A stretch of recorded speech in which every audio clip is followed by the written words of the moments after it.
Assalamualaikum warahmatullahi taala wabarakatuh. Petang-petang begini sambil kita minum kopi, minum teh, makan goreng pisang, kita bersembang je lah. Kalau hari-hari mengajar pun kadang-kadang rasa jemu juga ya.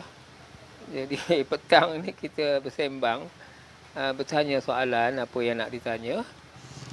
Um, jadi um, waktu saya bercakap ni sekarang berlaku tawaf di Kaabah ya. Secara live, tuan-tuan boleh tengok. Jadi tawafnya tu kena jalan di atas line dia. Masing-masing ada line sendiri. Jadi line itu ialah tempat laluan tawaf tu. Jadi tahun ni mengerjakan haji maknanya kena jarak juga ya. Tak boleh dekat-dekat pasal sempena COVID-19 ni. Jadi untuk pengetahuan tuan-tuan, saya pun selalu bercakap pasal the law of attraction yang saya selalu sembang tu. The law of attraction ni, apa yang ada dalam minda kita, contohnya begini. Waktu saya solat di satu tempat, tiba-tiba saya berada di atas satu line, sejadah warna putih tu. Line itu terus menghadap ke kiblat lah. Jadi bila saya semayang, nampaklah line di atas sejadah tu. Dan kesan lipatan kain tadi. Jadi bila saya tangkap gambar line itu, waktu saya nak tangkap gambar line itu, tiba-tiba kawan saya sebelah, nama dia Baihaqi. Jadi saya panggil dia Imam Baihaqi. Imam Baihaqi ni seorang ulama yang terkenal. Waktu saya tangkap gambar line, straight line tu, waktu itulah dia baca, ihdinas siratal mustaqim. Jadi tunjukkanlah kami jalan yang lurus tadi. Jadi itulah the law of attraction yang saya nampak. Maknanya apa yang terfikir dalam otak kita, dia terus membaca ihdinas siratal mustaqim dan saya terus ambil gambar. Masa saya ambil gambar tu, saya pun buka lah. Kawan saya buka Facebook. Facebook ke tadi? Habis? Facebook ke tadi? Bila buka Facebook, nampaklah tawaf. Sedang berlaku tawaf di Kaabah waktu kita bercakap ni. Ni Facebook Live. Tawaf tu Facebook Live. Tuan-tuan boleh tengok tawaf ni dia ikut line, satu line garisan tu. Jadi apa yang kita terfikir itu, dia akan berlaku apa yang dunia sebenarnya.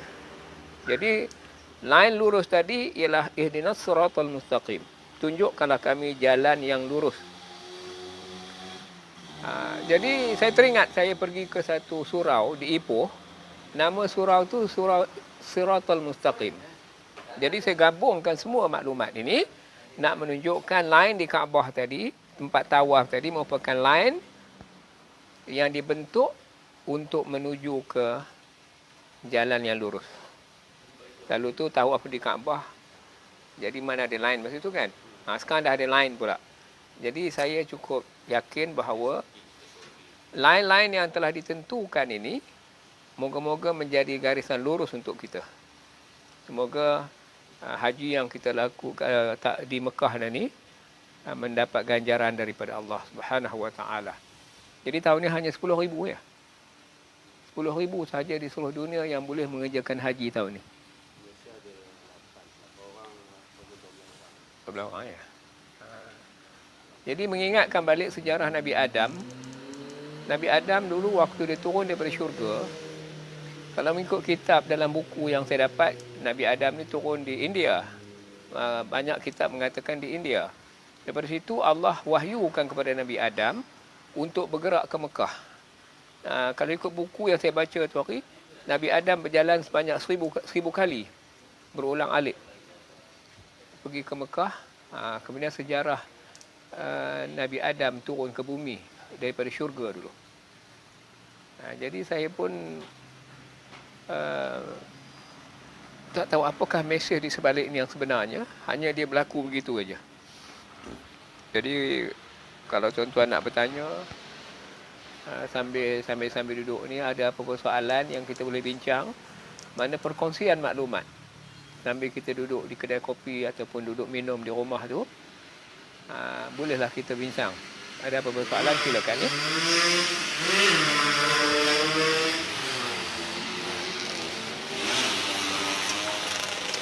Kalau kita nak belajar matematik ya, saya nak tunjuk sikit.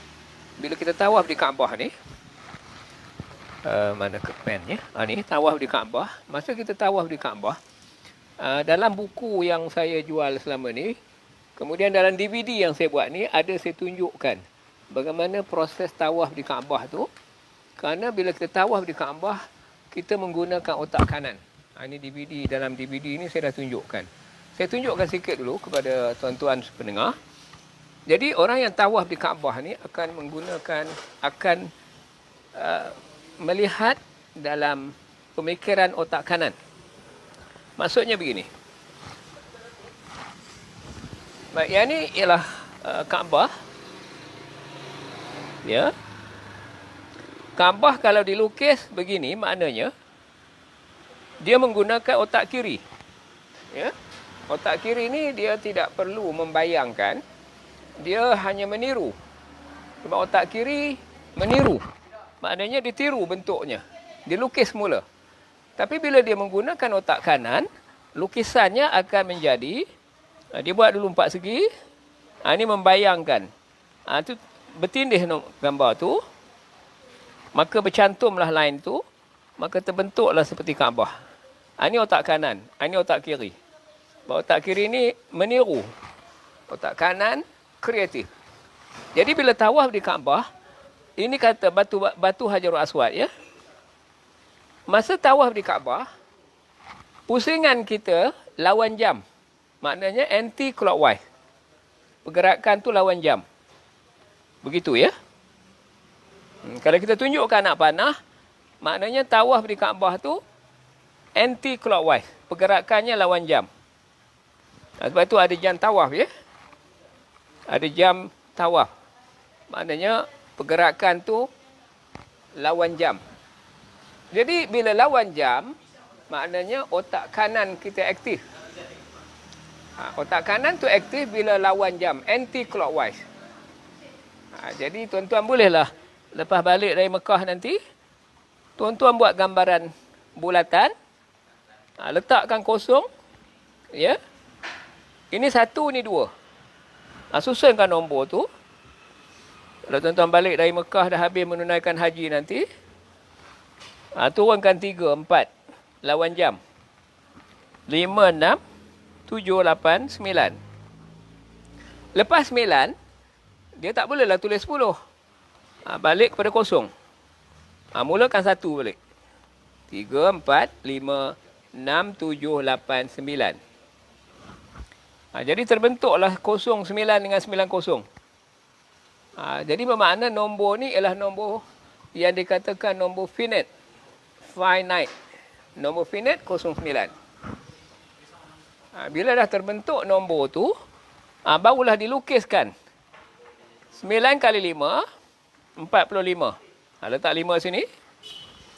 9 kali 6, 54. Di sini jawapan 54. 9 kali 4, 36.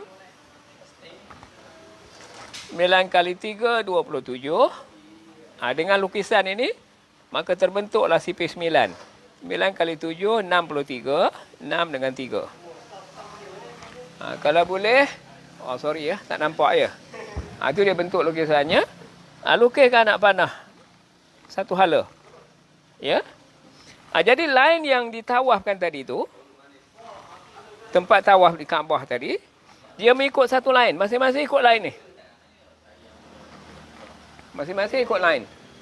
Jadi mana waktu sekarang ni, waktu saya bercakap ni, orang-orang yang berada di kota Mekah ni, mereka sedang tawaf di Kaabah pada satu line masing-masing. Sebab tak boleh rapat. Ya tak? Ini line yang saya lukiskan. Tempat tawaf tu. Ya? Line tu bergerak masing-masing. Anak panah menunjukkan. Jadi tuan-tuan tengoklah waktu saya bercakap ni, mereka yang berada di Mekah sedang tawaf mengikut line masing-masing. Dia dah tentukan line tu. Kerana isu COVID ini, masing-masing tak boleh rapat. Jadi, pernah berlaku di kota Mekah, banjir. Hinggakan Kaabah pun tenggelam, ya tak? Jadi orang yang tawaf tu berenang je. Sambil berenang bertawaf. Ada gambar yang kita tengok, gambar dulu lama-lama, yang lama, ketika Kaabah dibanjiri. Kena air, tenggelam ya. Jadi orang nak tawaf tu dia berenang je. Jadi kaedahnya boleh lah. Ada cara lah sambil tawaf tu berenang. Berenang sambil tawaf. Tuan-tuan pernah tengok gambar lama tu. Kadang-kadang kita nampak di dinding-dinding ya. Ada gambar-gambar lama tu. Ketika Kaabah tenggelam. Dikatakan juga Najib ada masuk dalam Kaabah tu. Tapi sayangnya Najib dah ada masalah pula. Saya pun tak tahulah itu urusan mahkamah lah. Moga-moga semuanya selesai nanti. Jadi maknanya Kaabah adalah bangunan pertama di muka bumi. Ya. 30 ya. Jadi maknanya Kaabah ni ialah contoh seni bina yang diperintahkan oleh Allah kepada Nabi Adam untuk membina tapak Kaabah tu, asas. Nabi Ibrahim menyempurnakan dengan Nabi Ismail hingga Kaabah pun terbina lah. Jadi sebab itulah peristiwa manusia ni bermula dengan sejarah Nabi Adam. Kalau tuan-tuan nak tengok peristiwa-peristiwa dunia ni, kembalilah ke Mekah balik. Kerana dikatakan pusat bumi bukan di London. Bukan di kota London. Pusat bumi ni di Mekah. Ada seorang ulama' tu pernah suarakan perkara ni. Kata dia, mengapa tidak kita mulakan pusat bumi itu? Ini Kaabah ya. Pusat bumi di Mekah. Bukan di kota London. Sebab di kota London ada GMT. GMT ni ialah ini berkaitan dengan Great Meridian Time. 0 darjah. Tempatnya di Greenwich Meridian. Rupanya orang putih dah set benda tu. Padahal lain tu tak ada. Itu gambaran imajinasi otak je. Dia mulakan dia perjalanan dari London. Kononnya London tu pusat bumi. Dia tipunya kita. Sebenarnya pusat bumi mula dari Mekah. Di situlah perjalanan manusia yang pertama, Nabi Adam. Tapi orang putih dah tipu kita. Dia kata pusat bumi di London. Maknanya, kalau kita ambil balik letak di Mekah nanti, terpaksalah kita bergaduh dengan London pula. Tentulah mereka tak setuju. Kerana sejarah adalah menentukan di situ. Sebenarnya lain tu tak ada. Dia cuma bayangkan 0 darjah mula di situ. Macam 0 darjah di Malaysia ni, nak mengira jalan ada satu tempat. Kosong. Rasanya Jerantut ya? Jantuk ke Pahang? Jantuk ke Temerloh? Jantuk ya? Saya pun kosong ya? Dia panggil milestone ya? Pusat mula nak ukur sempadan ya? Itu dia. Jadi ini dunia ni sebenarnya pusat bumi di Mekah. Bukan di London. Sebab itulah asal usul manusia ni sejarah Nabi Adam dulu. Jadi ada persoalan untuk kita bincang untuk menarik perhatian dunia bahawa di kota Mekah sekarang ni sedang berlaku tawaf mengikut line. Sedang berlaku di Mekah waktu saya bercakap ni. Di kota Mekah mereka tawaf mengikut line masing-masing. Line tu berpusing lah kota Mekah tadi. Jadi kalau ada apa-apa soalan untuk sesi perbincangan kita, silakanlah. Macam mana cara nak tengoknya, Jok? Tapi, macam mana nak bagi soalannya tu?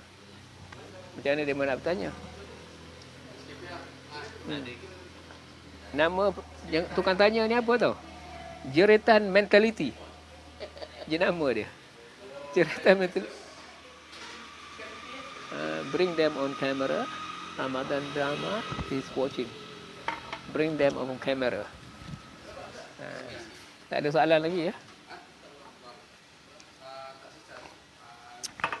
Sambil-sambil kita minum kopi, minum teh. Jangan lupa beli ubat otak saya ya. Ubat otak ni tujuannya nak bagi otak tu boleh fokus. Ubat homopati ya. Dan jangan lupa lah pula beli DVD saya ni. Saya dah terangkan dalam DVD ni cara apa yang berlaku di Kaabah tu, pergerakan lawan jam. DVD ni hampir 2 jam saya kupas. Macam mana penggunaan otak belah kanan. Tuan-tuan nampak line ni warna merah pada wajah saya tu. Masa saya print gambar tu ada line merah pada muka saya tu. Line ini. Saya tak tahu apa maksud sebenarnya. Tapi saya cuma gambarkan bahawa saya terbaca sebuah hadis daripada riwayat Muslim. Hadis ini hadis sahih Muslim. Dalam hadis tu Rasulullah bersabda, kalau kamu memerangi saudaramu, hindarkanlah wajah. Kerana Allah menjadikan Adam rupa dengan rupanya. Tengoklah hadis itu. Hadis tu tak boleh ikut akal sendiri ya. Kena bertanyalah kepada tuan guru apa yang syarah hadis tu kena tengok. Syarah ni adalah syarah daripada hadis Muslim, sahih Muslim. Jika kamu memerangi saudaramu, hendaklah menghindarkan wajah. Kerana Allah menjadikan Adam dengan rupanya. Nya tu huruf besar. Tapi janganlah kita bayangkan rupa Adam, Allah tu rupa Adam. Bukan itu maksudnya. Macamlah kita pernah dengar jodoh di tangan Tuhan. Janganlah bayangkan Tuhan tu ada bertangan macam kita. Tangan di sini maksudnya kuasa. Ya. Jadi kena faham hadis tu, jangan ikut akal. Jadi ada apa persoalan untuk ditanya, kita bincang lagi lepas ini. Tak ada soalan. Saudara janganlah diam aja. Penat saya bercakap. Allah inna lillahi wa inna ilaihi raji'un. Itu sebabnya kena bercakap. Jadi kalau nak bertanya, silalah. Tadi saya dengar ada seorang namanya jeritan mentality. Namanya jeritan. Ini satu lagi. Perfectio electus. Bila saudara cakap tentang perfect, saya ada satu buku yang ditulis oleh kawan saya. Dia baru saja meninggal. Dia sepatutnya jadi sastrawan negara. Namanya Malim Ghazali. Dia menulis buku Understanding Perfection. Memahami kesempurnaan. Ada soalan? Atika Suraya, Assalamualaikum. Cantik songkok. Oh, songkok ni. InsyaAllah. Songkok ni boleh basuh sebenarnya. Dia macam batik aja. Sebab orang Melayu ni, kalau dia pakai samping, lagi cantik. Sebab di samping Melayu ada samping. Boleh faham maksud saya? Di samping Melayu ni ada samping. Hanya pakaian Melayu aja ada samping. Saya nak kaitkan juga dengan sejarah Nabi Adam. Ketika Nabi Adam turun daripada syurga dulu, dia tidak berpakaian kerana dia makan buah larangan. Allah larang jangan makan dekat pokok. Jangan hampiri pokok tu. Akhirnya Nabi Adam diperintahkan keluar. Masa dia nak keluar tu, pakaiannya tak ada, dia rasa malu, dia ambil daun syurga. Dalam surah Al-A'raf, ayatnya waraqil jannah. Nabi Adam ambil daun syurga menutup bahagian, maksudnya malulah. Pakai sebagai pakaian dia. Ditutup dan diturun ke dunia ni, iaitu di India. Buku yang ada saya dapat tu, buku tu ceritanya di India. Nabi Adam turun di India dalam keadaan berpakaiankan daun. Jadi bila saya tengok orang Melayu pakai samping, ya, Melayu ni dia mengikut tradisi. Wallahu alam. Kalau kita rajin mengkaji benda ni, dalam dunia ni yang pakai samping ni Melayu je. Betul tak? Betul baik Panan ya? Yang pakai samping ni orang Melayu je ya. Pakaian dalam dunia ni yang pakai samping tu Melayu je. Jauh tinggal tuan, tak sempat tengok dari awal. Allah. Ini daripada jeritan mentality. Seronok dengar perkataan jeritan mentality ya. Maknanya saya faham bahawa jeritan mentality ni ialah satu rasa hati. Sebab berfikir ni sebenarnya bukan dengan otak. Berfikir sebenarnya dengan hati. Kalau kita berfikir dengan otak, biasanya berfikir dengan otak ni, dia tak nampak kebenarannya. Sebab otak ni ada sempadan, dia tak dapat membuat keputusan. Ya. Jadi jeritan mentaliti ialah satu keadaan di mana pemikiran ni naklah digabungkan dengan hati pula. Ada zikir dan ada fikir. Kalau kita berzikir je saja tanpa berfikir, tak kenalah. Sebab itu ada ayat menyebut allazina yadhkuruna Allaha qiyaman wa qu'udan wa 'ala junubihim wa yatafakkaruna fi khalqis samawati wal ard. Orang-orang mengingati Allah sambil berdiri, sambil duduk, sambil berbaring. Wa yatafakkaruna fi khalqis samawati wal ard. Memikirkan tentang kejadian langit dan bumi. Jadi kena ada dua, zikir dengan fikir itu serentak. Ya. InsyaAllah jeritan mentaliti akan membuka laluan nanti kepada pemikiran-pemikiran yang tinggi, insyaAllah. Syed Dahlan bertanya, kat mana? Saya kan berada di Rawang, di kafe Ikhwan Rawang. Kalau ada masa datanglah kita minum kopi di kafe Ikhwan ni. Ajak kawan-kawan lagi, kita bersembang santai ni. Bolehlah melawat di sini, banyak antaranya ada kedai-kedai menjual coklat, ada kafe di sini, ada kalau nak naik kuda pun boleh. Kalau nak belajar memanah, ada tempat memanah. InsyaAllah jemputlah datang ke tempat ini di Rawang, di Bandar Kantihom ya. Bandar Kantihom Rawang. Kalau nak belajar memanah, silalah. Bawalah anak-anak. Nak berkuda pun boleh, ada kuda di sini. Ajarlah anak kamu berenang, memanah, menunggang kuda. Di mana yang Rasulullah sebut itu adalah sunnah Rasulullah. Kolam tak ada kolam. Berenang boleh ada lagi insya-Allah. Mungkin lepas ni wallahu alam. Jangan lupa makan ubat ya.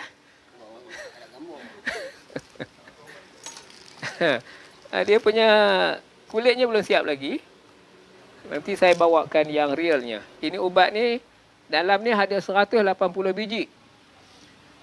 Budak-budak yang dah makan ini, mereka buat laporan pada saya, antaranya pelajar UiTM, dia beli 4 botol ubat ni. Singapura beli dekat 8 botol. Ada yang sedang menunggu 20 botol untuk Johor. Dia dah order 20 botol untuk Johor. Dan laporan yang saya dapat pada nama dia Mio, daripada UiTM Melaka, ada dia buat laporan dalam handphone saya ni. Telah dia makan ubat ni, dia boleh fokus. Belajarnya jadi senang. Bawa kereta daripada Tanjung Malim nak pergi Melaka, sebelum ni dia kena banyak berhenti. Letih. Lepas dia makan ni, terus sampai ke Melaka. Dengan izin Allah. Dia boleh fokus sambil bawa kereta. Tak ada mengantuk dah. Itu apa yang diberitahu kepada saya. Assalamualaikum, Tok. Kau mau panggil aku Tok ya? Memang saya Datuk sekarang ni, cucu saya ada 20. Jadi dia panggil saya Tok tu okeylah. Tapi kalau dapat gelaran Datuk lagi baik. Okey. Assalamualaikum. Kalau Mekah pusat dunia, tanah Melayu boleh tak dikatakan jantung dunia? Sebab semua bangsa ada berkumpul kat sini. Alhamdulillah. Sebab itu Malaysia dikatakan truly Asia. Ya, saya nak kupas sikit. Sebenarnya saya dah bayangkan ni dah lama dah.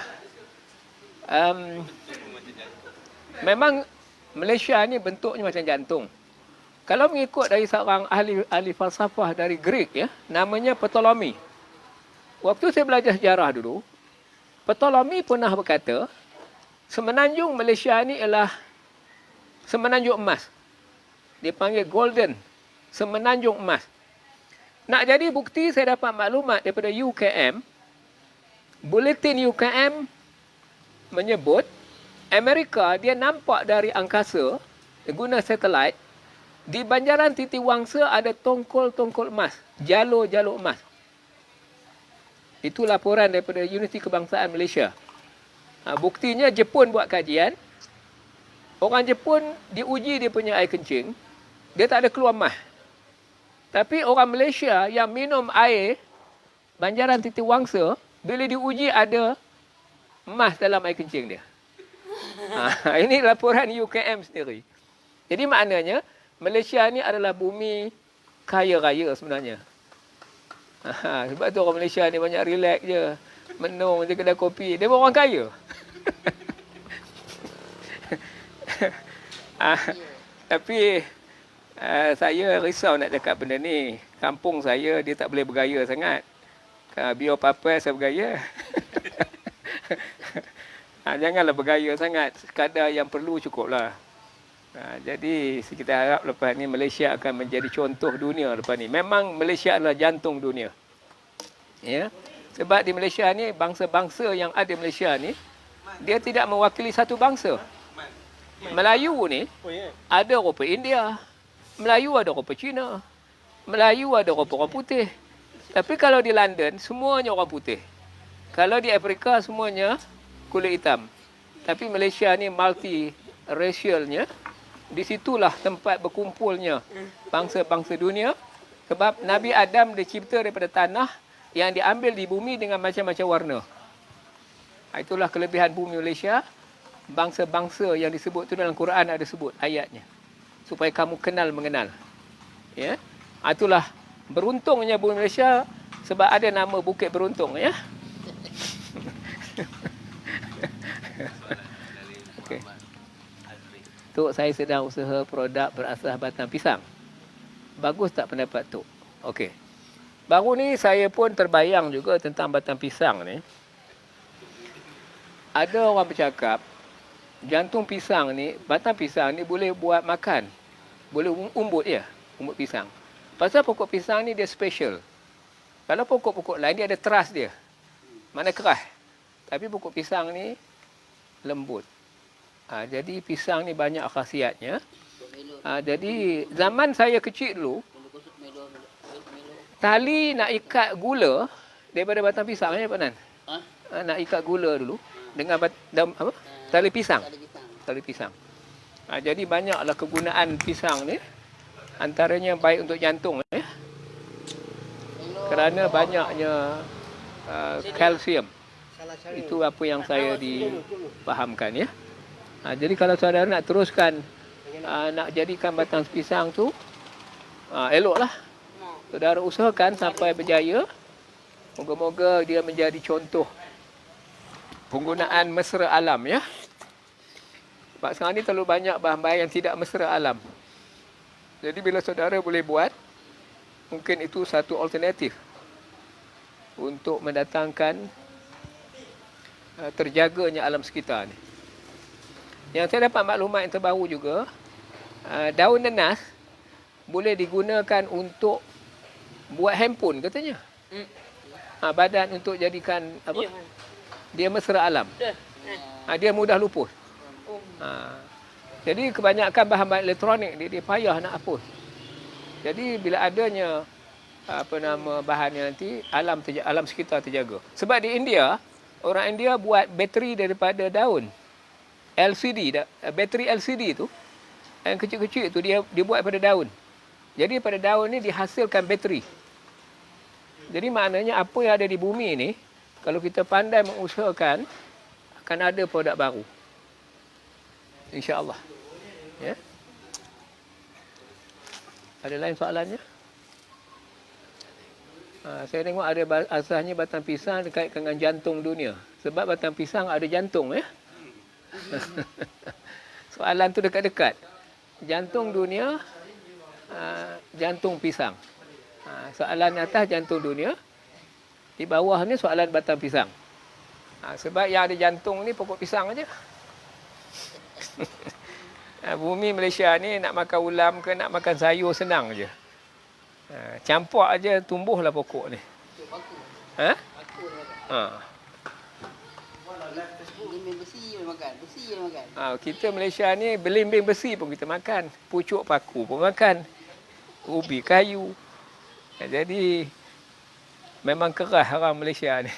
Paku pun dia makannya. Penduduk yang ramai di dunia ni kalau nak tahu, ada orang kata di Perak, pasal di Perak ni ada dinding, ada nama tempat tu papan, ada tempat parit. ada terung.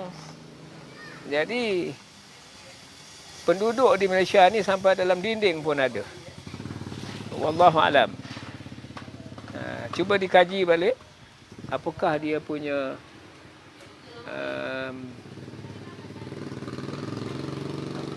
maksud yang tersirat ya. Ada soalan lain ke? Okey. Berapa lama kita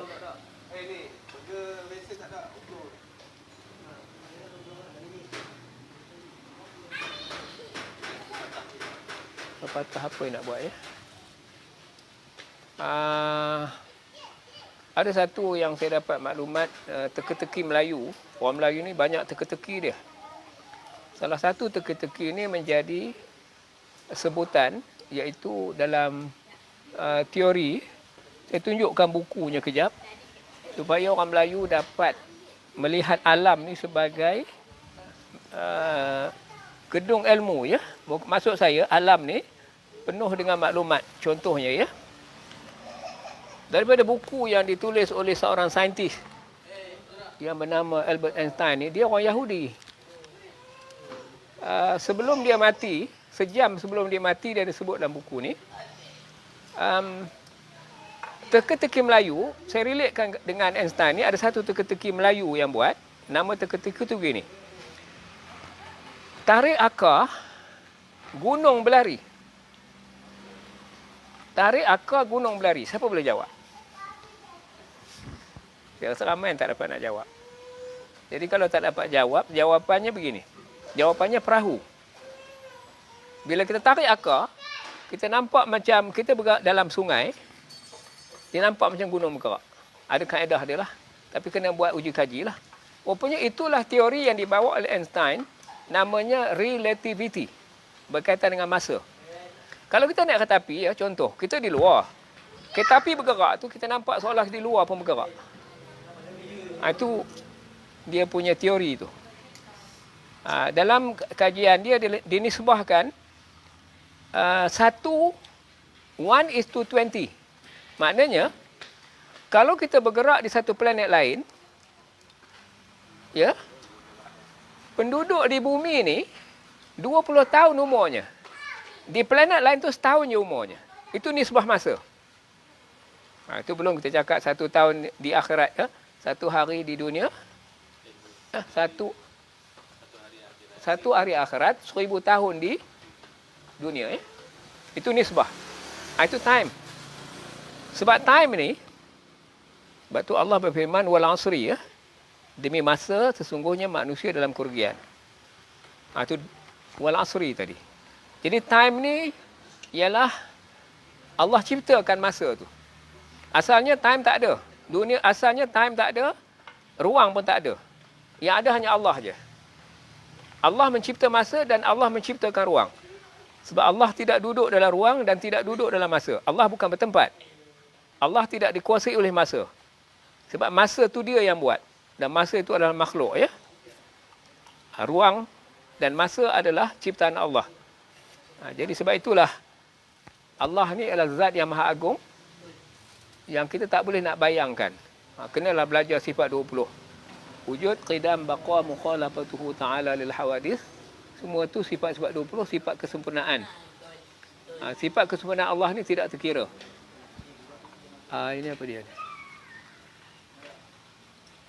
Duduk di Taman Maju Rapat. Ya, dulu saya duduk Taman Maju Rapat. Tapi tak mau maju dan tak mau rapat. Ni saya pindah Kuala Lumpur. Minta maaf ya. Ini lawak lah, janganlah marah. Saya duduk memang di Taman Maju Rapat. Tapi saya ada agenda juga di sana. Siapa nak maju, rapat. Ya. Siapa nak maju, rapatlah. Sebab Allah suruh. Tapi sebenarnya COVID ni tak boleh rapat pula. Di Kaabah di Mekah sekarang, bila kita tawaf, dia ikut line masing-masing. Jadi adalah apa yang Allah nak buat tu. Sebenarnya Allah yang maha tahu. Jadi bila saya pindah kemari, dulu saya duduk di Taman Maju Rapat tingkat 8. Dekat Surau. Ingat ya? Sekarang saya berada di Kuala Lumpur, di Rawang. Tengok ada masa tu saya akan buat kuliah nanti di Masjid Sultan Azlan dekat RTM Ipoh. Depan Politeknik Kok Omar. Ada jemputan saya buat kuliah di sana, insya-Allah. Jadi saya akan balik Ipoh ni untuk mulakan kuliah nanti, akan datang lah. Bukan sekarang lah. Kalau ada jemputan, saya pergilah. Minta maaf orang rapat setia ya. Orang maju rapat ya. Lepas ni kita maju dan lebih rapat lagi.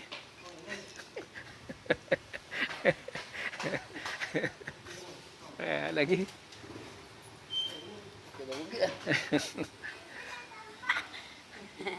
Bulan 8 ni apa ni? InsyaAllah bulan 8 ni apa? Dia kata bulan 8 ni apa? Abdul Hakim Syahri.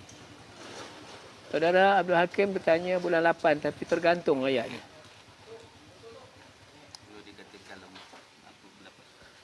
Apa pandangan tuan apabila Melayu dia katakan lemah? Okey, beginilah. Melayu ni namanya diambil daripada nama pokok. Sebab Melayu ni dia suka merendah diri. Cuba tengok pokok tu. Lemah gemalai je. Sebenarnya bangsa Melayu diambil daripada nama pokok supaya dia berlemah lembut. Jadi Melayu ni membawa watak yang lembut. Sebab itu bangsa yang beradab. Jadi sebab itu dinamakan Melayu. Cuma jangan jadi layu tu je. Jadi orang Melayu pula banyak masalah dengan ketumnya pula. Jadi kalau boleh elaklah daun ketum tu. Jadi sebenarnya bukan lemah Melayu ni. Saudara kena tahu, orang yang pusing dunia yang pertama bukannya Magellan, bukan Columbus. Ialah Melayu, iaitu namanya Panglima Awang. Orang putih panggil Henry the Black. Dia tak mau bagi kepada orang Melayu sebagai pusing dunia. Sebenarnya orang Melayu lah yang mula-mula pusing dunia ni. Ya, ketika Portugis menyerang Melaka, diambilnya Panglima Awang tadi bawa belayar. Dalam perjalanan Magellan mati di Filipina. Kalau tak silap saya. Bila dia mati, Panglima Awang meneruskan perjalanan pusing dunia. Cuma orang putih tak anggap orang Asia ni sebagai peneroka. Mereka nak bangsa Eropah juga. Sebab itulah bangsa Eropah ni sentiasa memandang rendah kepada orang Melayu. Ya? Saya teringat satu kisah di Tanjung Malim ya. Cuma saya buat teguran ni sebagai gurauan saya. Kenapa nama di situ ada nama rasa? Kemudian ada serendah. Lepas tu baru saya nampak diri. Rasa rendah diri. Orang Melayu tak boleh rasa rendah diri. Maknanya inferiority complex. Jadi Melayu sebenarnya bukan lemah. Dia adalah satu bangsa yang bertamadun sebenarnya. Cuma kita nak kemaskan balik. Ya? Kemas kini kita. Okey, salam Tok. Nak tanya betul ke pukau dan telekinesis adalah satu benda sama, iaitu kemahiran menggunakan kuasa minda. Orang Jerman, saya baca baru ni, dia ada offer kepada siapa yang mempunyai kuasa minda atau dipanggil telepati ya. Bukan telekinesis. Termasuk telekinesis lah. Telepati ni wujud. Bila saudara bangkitkan soalan telekinesis, seorang doktor, pakar jiwa, Universiti Pertanian, Universiti Putra, namanya Dr. Azhar. Dia membuat kenyataan dalam majalah Al-Islam. Dia kata, telekinesis atau telepati ni wujud di tengah-tengah otak. Nama otak di tengah tu dipanggil amygdala. Jadi amygdala ni ialah kuasa minda yang boleh membaca minda orang. Ya? Kalau di Rusia, dia menggunakan kuasa minda untuk membengkokkan besi. Ya? Ataupun dipanggil deria ke-6. Deria ke-6 ni wujud. Cuma tak boleh dibuktikan secara saintifik. Kerana deria ke-6 ni ialah termasuklah rasa hati tu. The inner voice. Perasaan kita. Rasa hati kita tu. Jadi kalau melihat lebih dalam, dia berkaitan rapat dengan firasat mukmin lah. Firasat mukmin. Jadi kena buka kitab lah pula. Ya.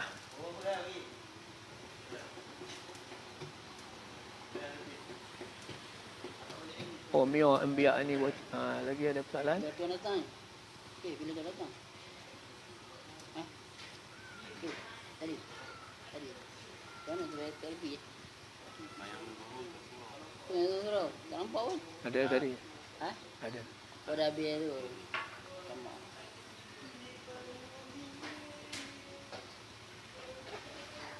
Sama. Ni soalan ni atas telekinesis tadi ya. Okey, kalau saudara nak tahu tentang kemahiran untuk menguasai telekinesis tadi, mana dia? Saya sambung sikit lagi ya.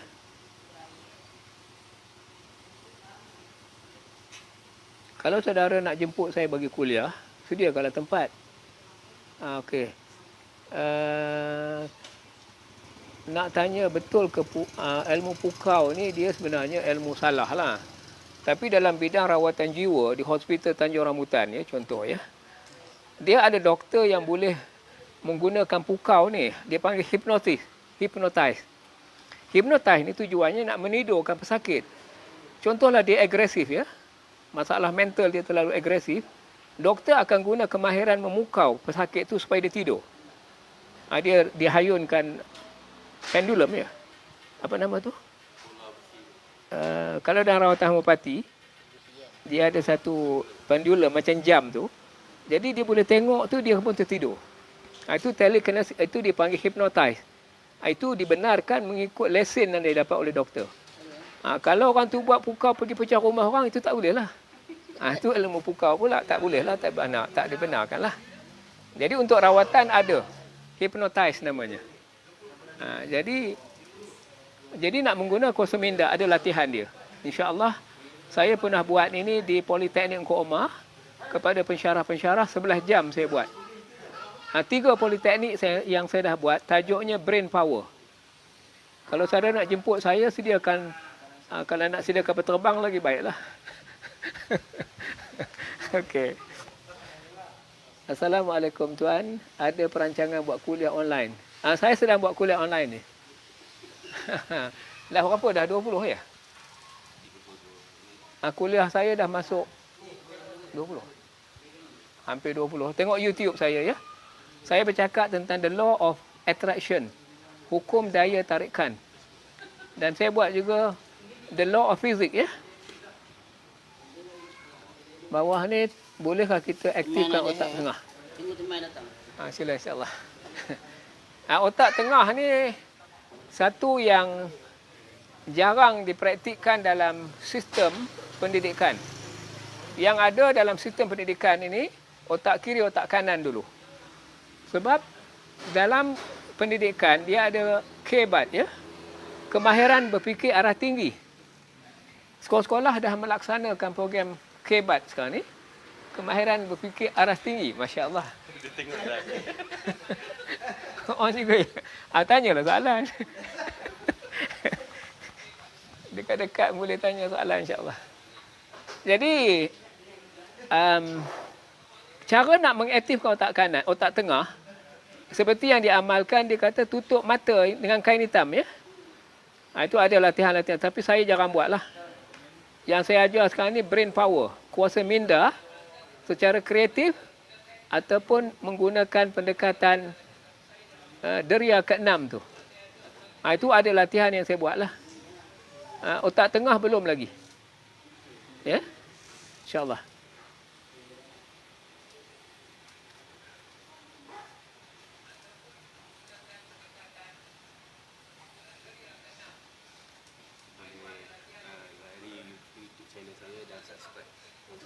Bolehlah. Tengok kuliah di YouTube saya dan subscribe sekali ya. Jangan lupalah. Jangan lupa beli ubat saya ya. DVD ni saya jual untuk anak-anak ya. Kalau saudara ada adik-adik atau anak-anak, gunakan DVD saya ni, tengok dengan menggunakan player ya. Atau dalam kereta pun boleh. Tapi orang driver tu janganlah tengok pula. Aksiden bahaya pula. Dalam kereta boleh juga. Di rumah lagi baik sempena COVID ni. Tengoklah didiklah anak-anak menggunakan pendekatan belajar otak kanan. Otak kanan Melayu ya. Kuliah ni hampir 2 jam saya buat. Hampir 2 jam. Kalau saudara nak beli, harganya RM25 je ya. Ubat otak ni RM30. Homeopati ya. Bukan borong merpati. Homeopati. Ubat ni 30.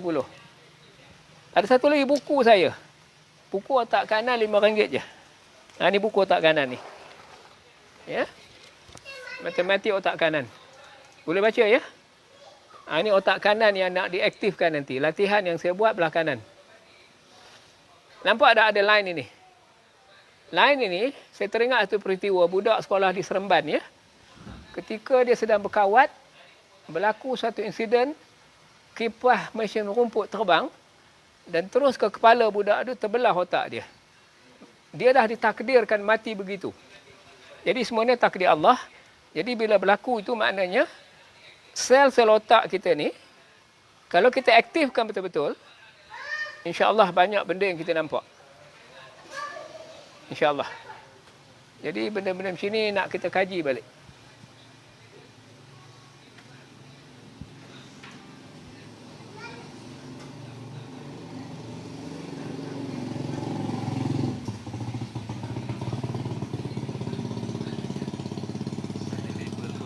Apa dia?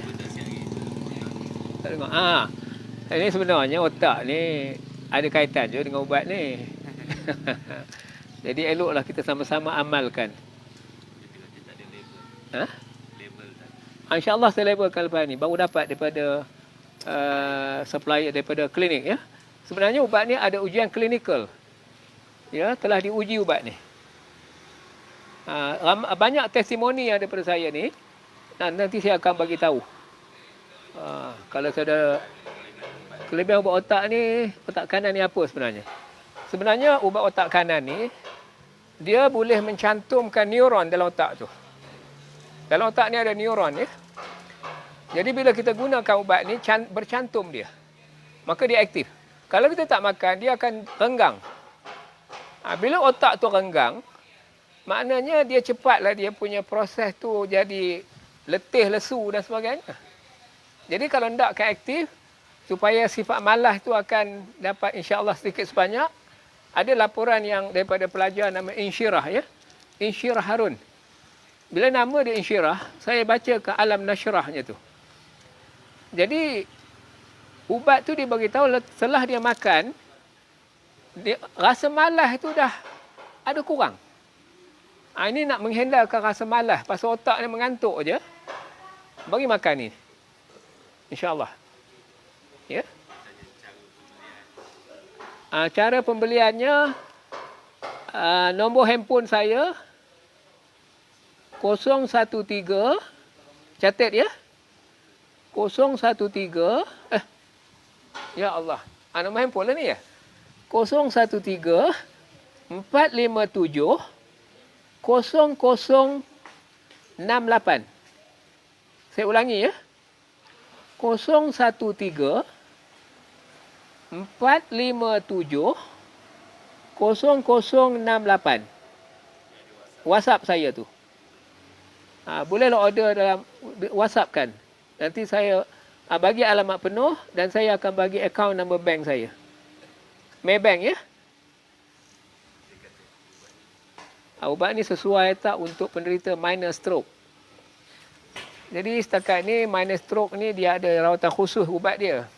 Ini ubat untuk otak sajalah. Kalau untuk minor stroke, nanti saya akan tanya kepada pihak yang mengalami hal-hal ini. InsyaAllah saya akan bagi tahu jawapan. Nur Azira ya. Jangan lupa kontak saya dulu. Saya akan bagi maklum jawapannya nanti. Ubat ini dia khusus untuk orang yang sihat. Untuk stroke ni, minor stroke ni kita bincang kemudian. Dan yang menghadapi hyperaktif ya. Hyperaktif, autism, ada ubat rawatan ini. Ada budak yang satu kes tu, dia terlalu aktif. Lepas dia makan tu, dia dapat kontrol dia punya hyperaktif dia tu. Maklumlah budak-budak kan, dia suka menangis lah macam-macam lah. Ada seorang ibu tu dibagi ubat ni. Saya ada testimoninya. InsyaAllah ya.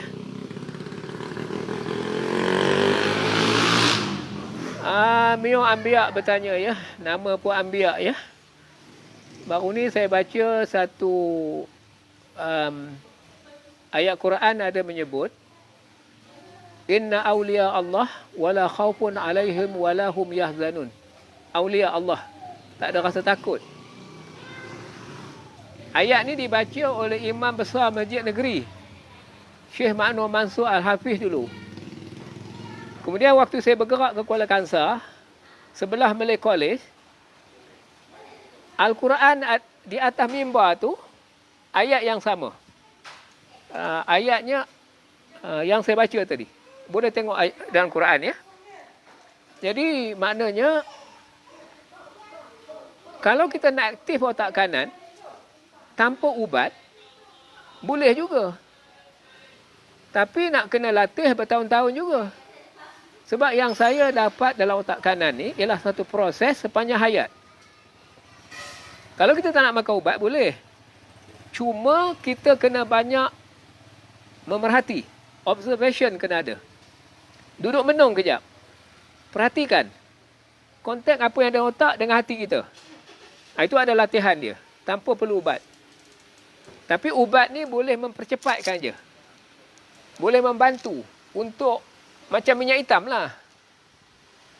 Kalau nak laju, petrol umpamanya.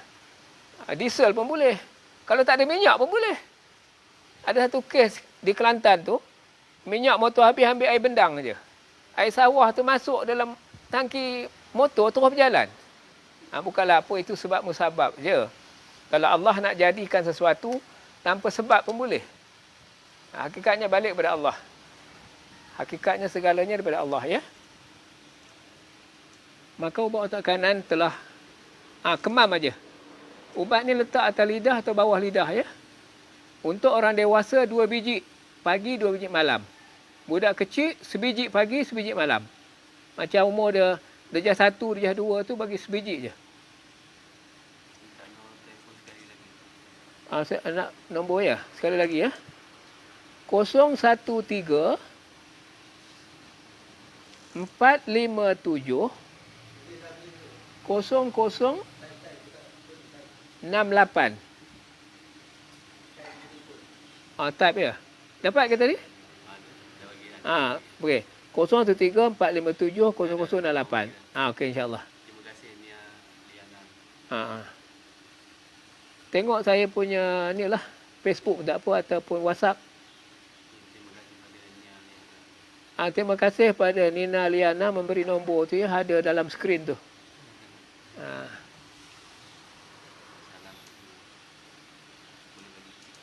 Aktifkan otak lebih lagi untuk kanak-kanak seperti makanan harian ke. Okey. Sebenarnya mengaktifkan otak kanan ni, dia sebenarnya fitrah manusia asalnya.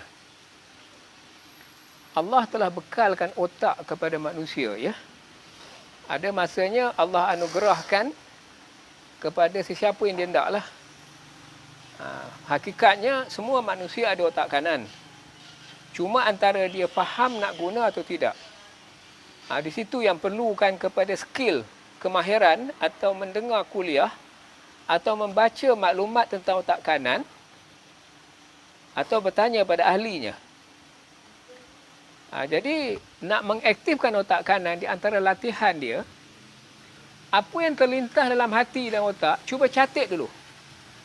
Kemudian bila kita mencatat maklumat yang kita dapat hari itu, cuba tunggu the next information. Maklumat kemudian itu kita gabungkan jadi macam peta minda. Itu latihan yang kita boleh buat untuk mengaktifkan otak kanan. Ya? Contohnya beginilah. Yang salah saya latihlah. Hari itu saya dalam lintasan fikiran saya teringat ayat, sekilah ikan di air kenal jantan betina. Itu otak kanan Melayu lah tu. Sekilah ikan di air kenal jantan betina. Istilahnya dalam bahasa psikologinya dipanggil lateral thinking. Pemikiran lateral. Pemikiran imaginatif namanya. Rupanya lateral tu istilah orang Melayu asalnya. Sebab pada ikan ni ada line pada badan ikan tu. Kalau kita belajar biologi ya. Saya dulu masa di sekolah belajar kaji hayat dalam bahasa Inggeris lah. Ikan ada line, namanya lateral line pada badan itu. Dia punya fungsi to detect vibration, untuk mengesan gelombang. Contohnya bila kita campak batu dalam sungai, ada ikan. Bila air itu bergelombang, kena pada badan ikan, ikan pun lari. Itu yang orang Melayu kata, sekilah ikan di air kenal jantan betina. Jadi bila berlaku gitu, saya ingat perkataan tu. Tiba-tiba datang budak pakai baju, gambar ikan pada baju dia. Dia datang begitu. Itu namanya the law of attraction. Kuasa daya tarikan. Memang wujud benda tu. Saya dah buat latihannya. Lepas tu saya bergerak ke bawah, pergi masjid.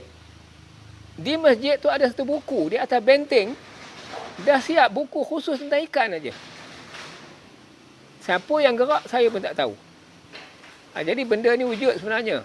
Cuma pengalaman masing-masing. Jadi itulah yang dikatakan, apa nama tu, nak menggerakkan otak kanan tadi. Apa saja terlintas dalam fikiran kita. Contohnya Han Nadim memberitahu kepada kerajaan Singapura, jangan tahan dengan betih, tahan dengan batang pisang.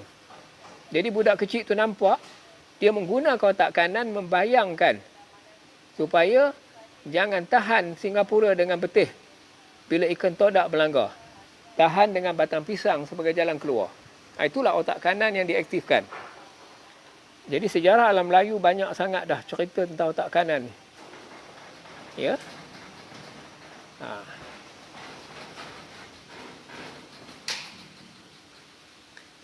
Jadi masa kita dah hampir, ada ke lagi ni?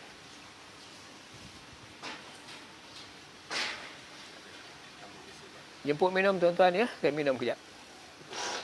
Allah mak lalat yuk. Buanglah.